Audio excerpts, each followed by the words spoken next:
Bonjour, bonjour et bienvenue sur le plateau de Batijournal TV.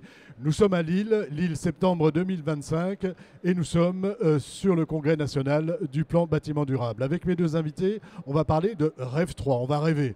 On va rêver d'industrialisation en phase avec les enjeux du moment. Pour en parler avec moi, monsieur Frédéric Motte. Frédéric, bonjour. Frédéric, vous êtes élu au Conseil régional des Hauts-de-France et vous êtes président de Rêve 3. Et je ne vous demande pas tout de suite ce qu'est Rêve 3, on en parlera après. À côté de vous, Alain Béjean. Alain, bonjour. Bonjour. Alain Béjean, vous êtes président fondateur de l'entreprise TH, Technologie et Habitat. TH, qu'est-ce que c'est en deux mots? Et on y reviendra aussi après. D'accord, donc TH en deux mots, c'est un système industriel qui permet d'industrialiser la production de logements principalement, donc par la productivité de faire des bâtiments bas carbone sans surcoût, au profit des maîtres d'ouvrage, les bailleurs et les promoteurs. On est sur ce qu'on appelle aujourd'hui la construction hors site. On est sur de la construction hors site, on va dire une construction hors site intégrale, c'est-à-dire qu'en fait on sort des logements complets finis directement de nos centres d'assemblage. Alors, on va voir que vous êtes un nouvel acteur, on va dire, de la région Hauts-de-France. Mais d'abord, on va parler de Rêve 3. Rêve 3, qu'est-ce que c'est? Alors, Rêve 3, pour donner une définition simple, c'est que le développement durable et la marche vers la neutralité carbone, eh bien, dans les Hauts-de-France, on l'appelle Rêve 3. Rêve 3, c'est le diminutif de la troisième révolution industrielle. C'est devenu notre étendard de la transformation des régions, avec l'ambition non pas d'en faire une politique développement durable de plus dans un coin. La volonté de Xavier Bertrand, c'est de revisiter toutes les politiques du Conseil régional pour intégrer les enjeux des transformations écologiques, énergétiques, technologiques et sociétales dans chacune de nos actions. Ça veut dire qu'on a un regard transversal. Exactement, et de tout revisiter, ce qui fait que maintenant, dans 100% des délibérations de la région, vous avez un petit encart. En quoi ma délibération concourt à ces transformations écologiques, énergétiques, technologiques? Et Xavier Bertrand a une maxime qui est de dire que ce ne sont pas les élus qui créent les emplois, mais les entreprises. Donc nous, notre job, ça va être d'aider les porteurs de projets, les accompagner. TH en est un bon exemple pour justement transformer cette région, réconcilier économie, écologie et emploi et apporter de la qualité de vie. Avant de voir le travail que vous avez réalisé ensemble, dites-nous-en un petit peu plus quand même sur Rêve 3, sur deux ou trois projets, alors qui ne sont peut-être pas des projets évidemment liés au congrès, mais qui ne sont pas celui de TH. Expliquez-nous un petit peu comment vous travaillez et quels sont les projets que vous développez. Alors, il faudrait 2 heures d'émission parce que j'en ai des milliers. Vous avez 2 minutes. Oui, même pas, en 1 minute 30. C'est d'abord, par exemple, autour des enjeux énergétiques. Comment est-ce que l'on constitue le mix énergétique? Parce que la solution, elle ne sera pas unique, ce sera un mix. Et donc, nous sommes la première région en méthanisation. La région a beaucoup accompagné. Nous sommes la première région sur les grappes d'autoconsommation en photovoltaïque partagée. C'est évidemment la centrale nucléaire. Un peu malgré nous, parce que ça s'est fait de manière désordonnée. Sur l'éolien, nous sommes la première région de France, et donc là, on est proactif. Sur les mobilités, les usines de batteries, en France, c'est dans les Hauts-de-France. Le canal Seine-Nord, la façade portuaire. On va accompagner ces enjeux pour montrer qu'on peut transformer l'économie et apporter de la qualité de vie, de l'activité et de l'emploi. Grande région industrielle qui va le rester, qui va se transformer encore. Car nous sommes convaincus, il n'y a pas de grande économie et d'économie puissante sans industrie. Et donc très clairement, dans les Hauts-de-France, on aime l'entreprise, mais on aime l'industrie. Alors, on va parler industrie du bâtiment. Vous êtes, au départ, c'est une entreprise savoyarde, hein, je crois. Oui, on a démarré en Haute-Savoie. Vous avez démarré en Haute-Savoie. Que venez-vous faire dans les Hauts-de-France aujourd'hui? Alors en fait, on a développé un système constructif qui... comme je vous disais, qui permet d'industrialiser complètement la fabrication d'un logement. On sort des blocs de logement finis, y compris avec les murs, les plafonds, les fluides, les prises, tout est testé. Donc on sort des produits finis, zéro défaut. Et quand on va assembler tout ça, en fait, on va faire des bâtiments zéro réserve, ce qui déjà, en soi-même, est déjà un gain de coût prodigieux. Donc en fait, ce système-là, on sort des blocs de bâtiments complètement finis. Ça veut dire que c'est des blocs, c'est des gros bébés. Et ces gros bébés, ils ne peuvent pas voyager à travers la France. Donc tout notre système industriel, en fait, fait qu'on assemble localement pour le marché local. Voilà. Mais de manière très industrielle. Et C'est pour ça qu'au fur et à mesure, on a commencé notre premier centre de développement à Chanvan, que vous connaissez donc dans le Jura. Ce centre-là nous a permis de nous développer dans l'Est. Progressivement, on a été appelé par des bailleurs des Hauts-de-France, parce que le marché des bailleurs des Hauts-de-France est un marché important. Aussi, on a un habitat qui est souvent un habitat qui est assez étalé, donc ça correspond typiquement aux solutions qu'on a. Donc voilà, donc on a commencé avec l'OPA 02, 300 chambres étudiantes.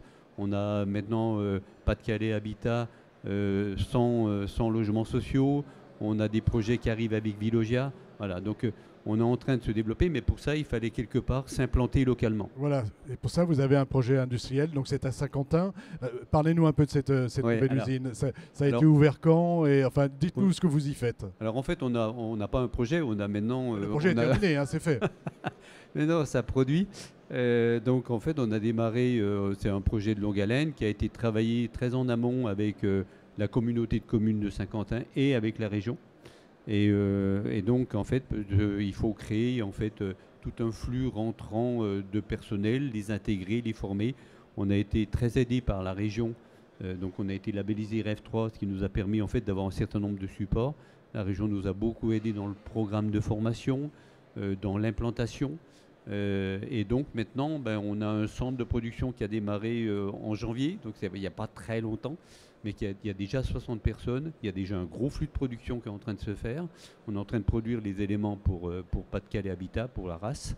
Des gens formés, des gens de qualité. Donc on produit, voilà, donc maintenant on est lancé.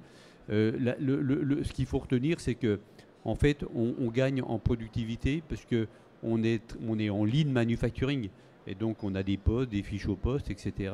Et que ça nous permet d'intégrer justement toute une population qui se retrouve souvent en dehors des projets industriels. Un projet industriel souvent est très automatisé parce qu'il faut se battre face à des pays low cost. Donc on embauche beaucoup de Bac+5 mais assez peu d'opérateurs. Nous c'est l'inverse. Nous en fait on a vraiment des process, on a des opérateurs qui viennent. C'est souvent des jeunes qui n'ont pas de diplôme.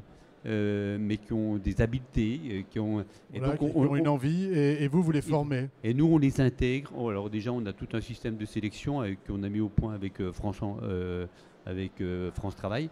Et donc, et on les intègre et on a des systèmes de formation. Et donc, ça, c'est très intéressant parce que ça veut dire qu'en fait, on produit finalement du bas carbone, sans surcoût parce qu'on est en productivité, mais aussi avec des acteurs locaux, et aussi en étant un agent on va dire, d'industrialisation pour une partie de la population qui n'est pas souvent dans les projets industriels. Et donc ça correspond, je pense, à un certain nombre de critères qui étaient des critères de REV3. C'était les critères de REV3. C'est montrer que c'est du concret. Ça, c'est du concret. C'est bon pour la planète puisque c'est moins de CO2, ça ramène de l'emploi dans les territoires, ça va s'approvisionner localement au fil du temps et autres, on transforme tout notre bâti. Là, c'est REV3, c'est du concret pour la qualité de vie de nos habitants. Donc en fait, c'est un accompagnement REV3 pour vous. Oui, complètement. Cette labellisation, hein, c'est un label, c'est un accompagnement. Qu'est-ce que c'est? Si je puis me permettre. On a parlé de label tout à l'heure. Moi, j'aime bien dire que c'est pas un label, parce que si c'est un label, ça veut dire que je viens vous auditer tous les ans si vous êtes toujours. Moi, nous, ce qu'on dit, c'est un étendard, c'est une ambition. Quand vous allez dans la bonne direction, eh ben, allez-y, REV3, on va vous accompagner. Et on a donc créé un certain nombre d'outils.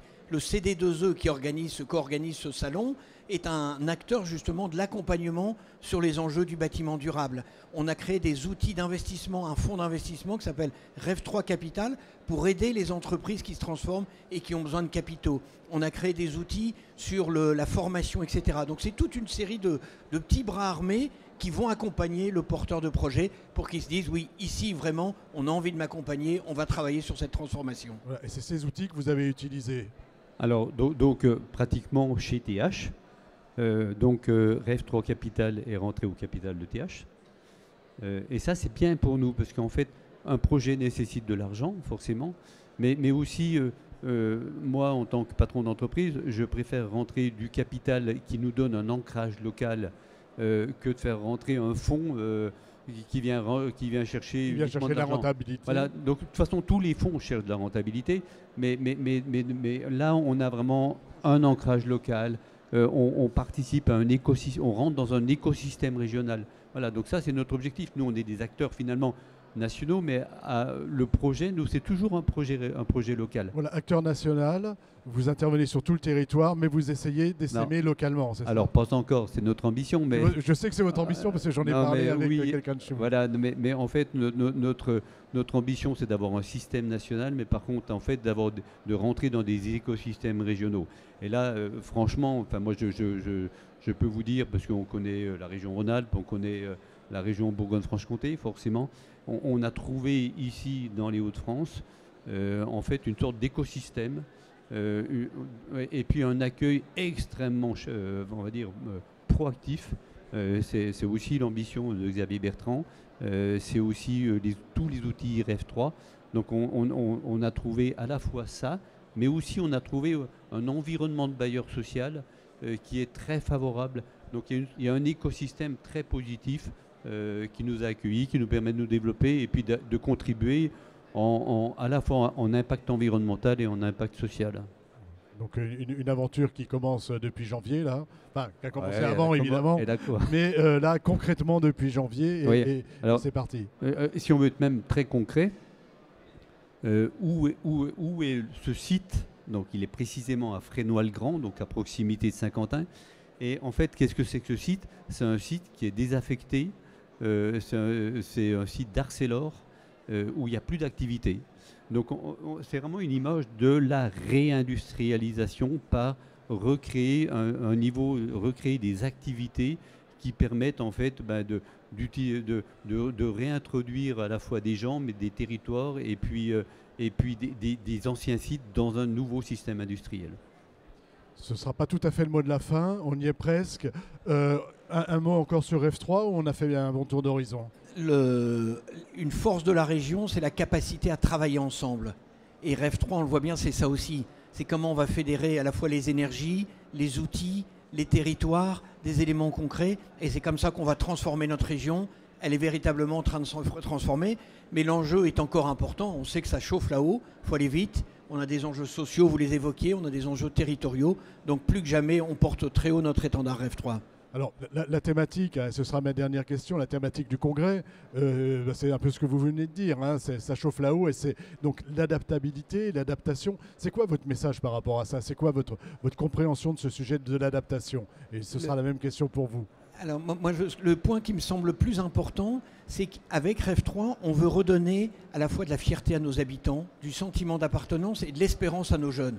Parce qu'on voit trop souvent poindre des idées un peu désespérantes et autres. Mais non, on a eu des conférencières passionnantes de François Gémen, et c'est ce qu'on veut quand on veut réconcilier économie, écologie et emploi. Comment on donne de l'espérance, comment on donne un avenir dans notre territoire. REF3 veut justement être cet étendard-là. C'est dans les Hauts-de-France, ça va se passer comme ça. Transformer la contrainte en quelque chose de positif. Les défis en opportunité. Les défis en opportunité. Et vous, monsieur Béjean? Déjà, ici, on est dans le bâtiment durable. Bâtiment durable, ça veut dire qu'on va rechercher, on va remettre de la valeur dans le bâtiment. La valeur écologique, la valeur d'isolation pour les périodes chaudes qui arrivent.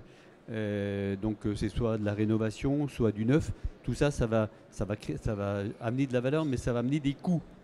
Donc forcément, ces coûts-là, une manière de les absorber, c'est de la productivité. Donc ça veut dire qu'au lieu que les industriels fassent uniquement des panneaux, de l'isolation, etc., il va falloir que l'industrie monte dans la chaîne de valeur. C'est typiquement nous ce qu'on fait sur la construction neuve.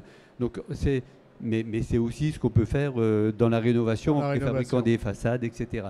Donc ça veut dire que c'est le hors-site, voilà, typiquement. Et ça, c'est en fait un nouveau champ potentiel énorme, considérable, de création d'emplois industriels. Et pour rejoindre ce que dit Frédéric, c'est très porteur d'espoir. Et moi, très franchement, à Saint-Quentin, on a des jeunes qui étaient un peu paumés.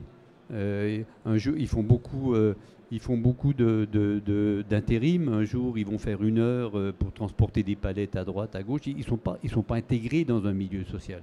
Nous, on a des jeunes, des cas, des exemples concrets vous arrivez à intégrer. De jeunes qui ont été intégrés, qui retrouvent le sourire, qui retrouvent des collègues, qui ont un environnement de travail. Voilà. Donc c'est vraiment ces expériences-là concrètes Et c'est tout ce que peut amener le potentiel du hors-site dès lors qu'on est très soutenu parce que c'est tellement disruptif, il faut être soutenu par un écosystème local et c'est toute la force de cette région et du dispositif mis en place. Du dispositif REF3 et du CD2E. Merci messieurs Merci. d'être venus sur le plateau de Bâti-Journal nous parler de REF3 et de ce projet TH, de projet qui a démarré. Hein. Je dis projet, mais ce n'est plus un projet.